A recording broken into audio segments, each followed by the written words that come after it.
reawakening because they were political. Yeah. They were artistic collaborators. Mm-hmm. My mother ran a theater and cooked the breakfast and knew where.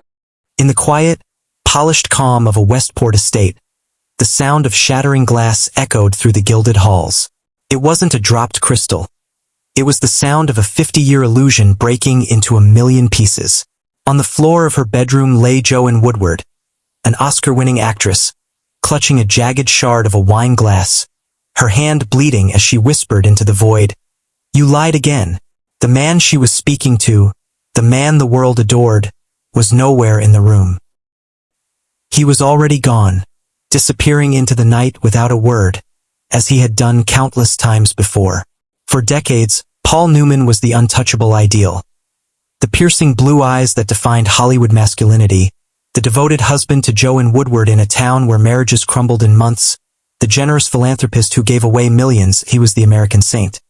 But what if that saint was a carefully constructed prison? The walls were adorned with Oscars and glowing reviews, but the air was thick with words never spoken. She realized a chilling truth as a young girl. In all her memories, she had never once seen her parents hold hands. Not in the kitchen over morning coffee, not on a walk in their garden, not even in a fleeting private moment. Their affection was a performance reserved for the flash of cameras. A quick, stiff embrace before a shutter clicked, two award-winning actors hitting their mark.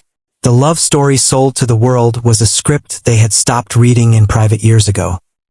Paul Newman, the man whose smirk could launch 1,000 sighs, was a distant, closed-off figure at home. The famous blue eyes that smoldered on screen were often vacant or clouded with a preoccupation his family wasn't privy to. He would leave at dawn without a word, vanishing for days or weeks on business, returning only to retreat behind the locked door of his study. Joanne Woodward, the epitome of grace and talent, would grow tense and silent the moment he entered a room, as if the very atmosphere chilled. Nell learned the unbreakable rules of the house. Don't ask where father goes. Don't ask why mother needs pills to sleep. Don't ask why they live on separate floors like elegant strangers sharing a roof. Above all, never ever ask about love. The first crack in the pristine facade appeared one frozen winter night in 1972.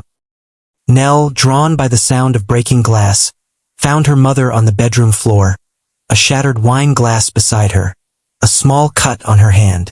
"You lied again," Joanne whispered, trembling. When a terrified Nell asked what her father had done, Joanne's response was a cryptic, heartbreaking lesson. "Not every man loves women, darling, but Hollywood will never accept that." The sentence hung in the air, a truth too dangerous to be fully uttered. Confirmation came soon after, not from a confession, but from a discovered artifact. While rummaging, young Nell found an old Polaroid tucked deep in her father's wallet.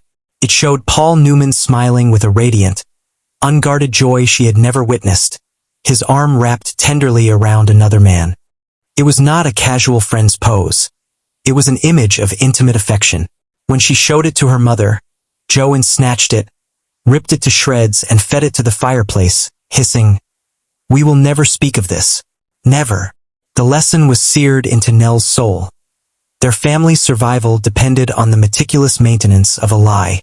The house parties further illuminated the charade.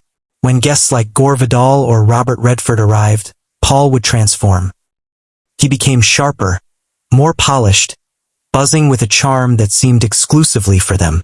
Evenings would invariably end with the definitive click of his bedroom door locking, a sound that sealed Joanne's isolation and marked the boundaries of their parallel lives.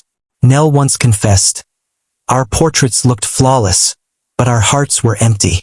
I thought I was the problem for feeling something was wrong." The strain of this double life didn't just isolate the adults.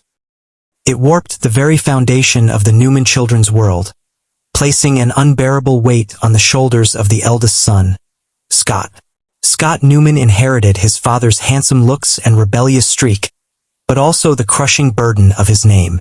He was expected to be everything Paul was: magnetic, confident, perfect. Yet, from his teenage years, Scott saw the cracks the public never did. He was haunted by the same questions Nell learned not to ask. Why does Dad walk past Mom's tears?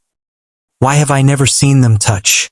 And the most dangerous question of all, the one that simmered beneath the surface of every whispered rumor and knowing glance in Hollywood. Scott's frustration boiled over in 1974 after a cruel taunt at a high school party. A classmate sneered, "Hey Scott, maybe you should ask your dad if he likes men or women before you try to be like him." Scott exploded, beating the boy severely and getting expelled. His future teetered. But the true devastation wasn't the punishment. It was his father's response. Paul Newman didn't come to his defense, offer counsel, or even show up. He sent a lawyer with a check to make the problem disappear. The message was clear. The family's reputation was a matter for financial and legal cleanup, not parental support. A shattered Scott later threw an old school award into the fireplace, yelling at his absent father, "You don't protect me. You don't protect Mom. Then who are you really?" The house absorbed his scream into its usual silence. The pressure became unbearable as Scott tried to launch his own acting career. In 1977, the tabloid Confidential Weekly published a grainy but explosive photo from Malibu Beach, 1959. It showed a man who looked unmistakably like Paul Newman walking hand in hand with another man. The industry whispers became a roar. Just days before Scott was to sign his first major film contract, it was revoked. In a studio hallway, he overheard the real reason from a producer. Audiences won't buy him as a hero if his father's living a double life. His father's secret life had not only hollowed out their home, but now actively destroyed his future. That night, in a fit of despair, Scott dragged a shard of broken mirror across his wrist. It was a cry for help, a physical manifestation of the emotional wounds festering in the Newman home. Paul's response? He was in New York, reportedly with a close companion. Scott spiraled into drugs and isolation, not for pleasure, but for numbness.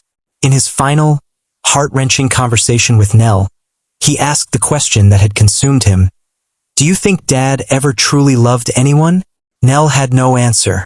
On November 20th, 1978, Los Angeles police found Scott dead in his apartment from an overdose. On the television, flickering over the scene, was Paul Newman accepting an award. Nell knew the official cause of death was incomplete. Scott didn't die from drugs. He died from the silence, from the unanswered questions, from the weight of being the ghostly son of a living legend who was himself a ghost. While his family fractured, Paul Newman maintained a vibrant, secret world. The central figure was Robert Redford. Their chemistry was the stuff of Hollywood legend, but behind the scenes of Butch Cassidy and the Sundance Kid and The Sting, it was profoundly real. Nell once stumbled upon a deeply personal, unsent letter her father was writing. It began, "Dear Red, the one who reminds me that I am still human, not merely a symbol." In it, Paul confessed that during quiet moments on set, Redford's casual touch felt like a lifeline. He wrote, "There was one night you looked at me, only looked, and I felt as if the whole world had forgiven me. If you ever walked into this room again and looked at me the way you once did, I would give up everything." This was the love he could never acknowledge, the truth that existed in the shadows of his manufactured marriage. This hidden life wasn't limited to Redford. The writer and intellectual Gore Vidal was another pivotal and mysterious figure. Nell's chance encounter at the Carlisle Hotel in 1981 revealed an intimacy that shattered any remaining innocence. She saw her father and Vidal walking so close they were nearly touching, sharing a private, knowing smile. When Paul saw Nell, his look was not one of guilt, but of pleading desperation. Asterisk, don't say it. Please don't. Asterisk, Vidal became a permanent, unspoken presence. Late-night phone calls, sudden trips, notes left by the phone signed G. Years later, Vidal's memoir contained a telling line. "There are men who will never belong to us, but every time they smile, we feel alive." He never named Paul, but for those who knew, the reference was glaringly clear. Joanne Woodward, the brilliant actress, was no fool. She knew. The anonymous tip that sent her to room 708 of the Mayflower Hotel confirmed her worst fears. She returned to Westport bruised and broken, not just physically but spiritually. The subsequent soundless fight, evidenced by a shattered Italian lamp, marked the end of any pretense. She never called him honey again. When asked about Redford by a reporter, she simply called him that man.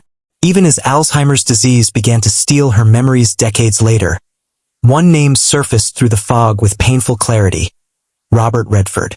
In her dementia, she recounted details Nell herself had witnessed but buried: the Essex House Hotel, a specific room number, a perfume on his clothes that wasn't hers. Her fading mind clung to the betrayal her strong heart had once been forced to silently endure. Paul Newman's death in 2008 was met with a national outpouring of grief for the beloved icon. For his family, the real tragedy began 3 days later. The final will, signed just weeks before his death when he was reportedly showing signs of cognitive decline, was an act of stunning erasure.